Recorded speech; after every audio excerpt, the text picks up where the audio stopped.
bloody fantastic. Hello everybody, my name is Goodboy and welcome to a video on the top 10 best carries to play in patch 7.20e. I'm going to be running through some of the best heroes to play generally as a position 1 safe lane hero that are going to give you the highest game impact and win more.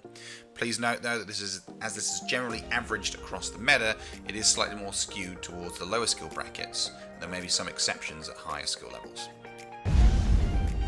So in at number 10 is Medusa.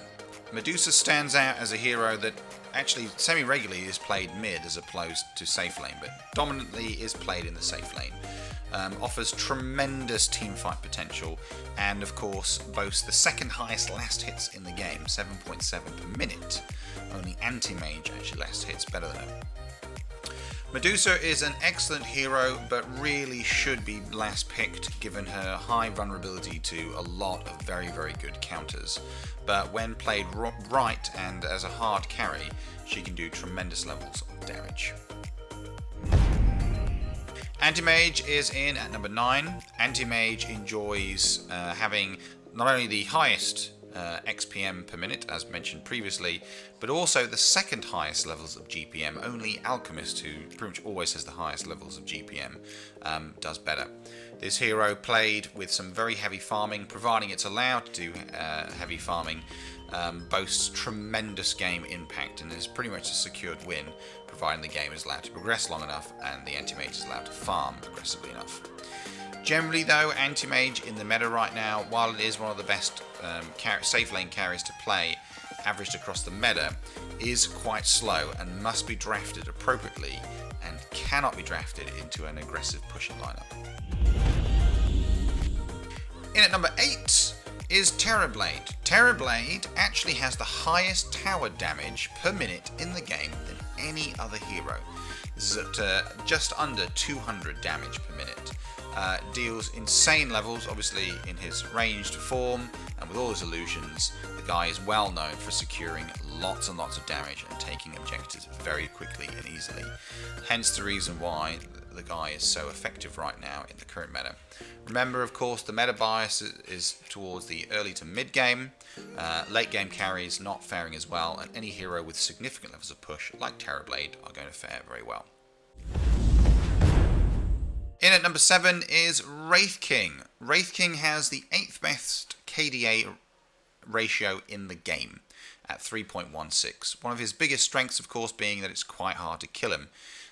While, of course, you can double kill Wraith King, typically that ultimate of his is very good at surviving that lethal encounter that didn't go too very well and also come back. Don't also forget, though, that Wraith King still offers tremendous levels of pushing, which does seem to be very meta favourable right now, and is well worth having a good spam, as it is considered to be one of the easiest cores in the game. In at number 6 is Ursa. Ursa, actually, funnily enough, although recommended to be played as a safe lane carry, actually has the 4th best win rate in mid at 56.92%. Ursa, actually, funnily enough, offers in the mid lane tremendous levels of damage and pressure, and it's very difficult, particularly if you're a melee mid yourself, to secure any kind of meaningful farm or harass Ursa without Ursa returning the favour and doing tremendous levels of damage to you. This highly robust hero, very good at taking Roshan, as soon as he gets his Morbid Mask, is a threat to be feared, but does tail off towards the higher ends of the skill brackets. In at number 5 is Luna. It may come as no surprise to any of you that she has the 5th highest tower damage in the game at 159 per minute. A very strong pushing hero, and you can kind of see the theme really. Is excellent at securing towers, but also even more terrifying actually bases. Racks go down very quickly and easily with this terrifying threat. So well worth a good spam or two, and don't of course forget with her reworked 7.20 abilities now offers huge amount of additional support to the team, although admittedly not as much as she used to. So in at number 4 is Sven. Sven has the 4th highest XPM of all safe lane heroes at 588. Sven, naturally, of course, with his cleave ability, makes it very, very easy to clear large levels of waves and secure himself lots of juicy farm. If allowed to get away in the mid and late game, Sven can be absolutely terrifying, but is somewhat slightly counterintuitive in the fast-paced meta that we're generally seeing right now. In at number 3 is Slark. Slark actually has the 5th highest number of kills per game, a 10.37 game average. Slark is exceptionally popular and regularly falls into the top 10 most popular heroes in Dota. Slark's huge advantage, particularly with the ability rework in 7.20, has meant that this terrifying and typically invisible threat roams and ganks very, very successfully, and much to a giant benefit to himself with the permanent agility gains. The hero tends to have quite a weak laning phase, but in the mid to late game, as he comes online, he is absolutely catastrophically terrifying. In at number 2 is Chaos Knight. Chaos Knight has the 2nd highest maximum attack damage at 81 in the game.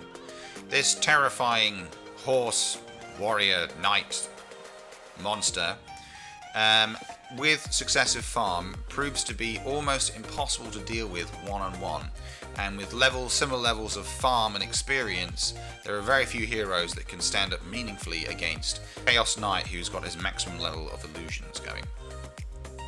The hero benefits from a very robust tanky strength that makes him quite hard to kill in lane, and does have a particularly strong laning presence. However, again, playing him, hero can be quite slow in terms of your farm rate and when he comes online, and of course drafting me into a fast-paced lineup can be problematic. In at number 1 is Juggernaut. Juggernaut offers tremendous levels of game impact, and not just in the lower skill brackets, but right up into the high skill brackets. He's in one of the top 10 best core heroes, even right up to 7k.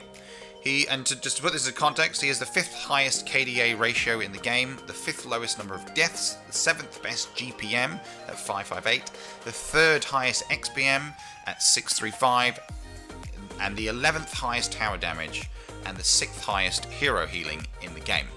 So while he isn't necessarily number 1 in any one particular field, generally across the board, he farms efficiently, he comes online efficiently, he pushes efficiently, he resists ganks very efficiently, and kills very efficiently. He is an all-round hero, and he fits in perfectly with the meta right now, with him being a mid-game hero with heavy push capabilities. Not to mention, it's not very difficult for the guy to secure farm. If there is one core you should be spamming right now, particularly as a safe lane carry, Juggernaut is your man. Anyway, thank you so much for watching. I'm Good Boy. Please give the video a like, subscribe, and share. Goodbye.